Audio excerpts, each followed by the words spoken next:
mbasi që Allahu sinjalizon që me këtë drejtim ose me këtë edukat ju drejtua Lukmanit birit të tij që ta rregulloj statutin vijes në mes tij dhe Zotit të tij, pastaj kërkoi Allahu nga ne kërkon apo praktikisht e promovon vlerën e asaj që ja tha Lukmani birit të tij që atë besim ta e reflektoj në praktik, duke thonë: O biri im, fale namazin, urdhërone të mirë, pengon nga e keqja, bëhu i durueshëm nga sfidat e jetës. Pra, ky besim i cili buron nga një sinqeritet, jo nga një dhunë, jo nga një imponim, po nga një edukat e mirë fillt, duhet të burojnë në praktik, siç tha më herët.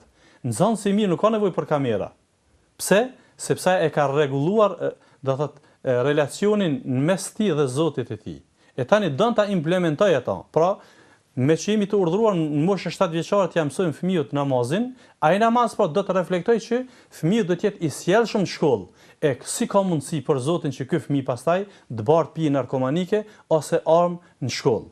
Dhe forma e tretë është kur i thot Lukmani birit të tij: O biri im, la tusair khaddaka linnas. Kur të komunikosh me njerëz, tani është kodi i respektit ose i mirëqenies dhe forma e kontaktit me të tjerë. O biri im, kur të kontaktosh me të tjerë, mos ua lako fytyrën e tyre, sepse kjo është e nevoshme për të tjerë. Mos e ngrit zërin, mos t'jesh mend i madh.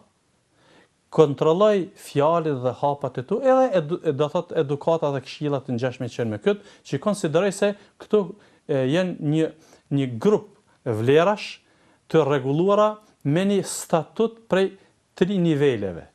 Por fillimisht ta rregulloj relacionin mes tij dhe Zotit të tij, ta implementoj atë besim dhe njëkohësisht ta e shfaqë edhe me shoqërinë.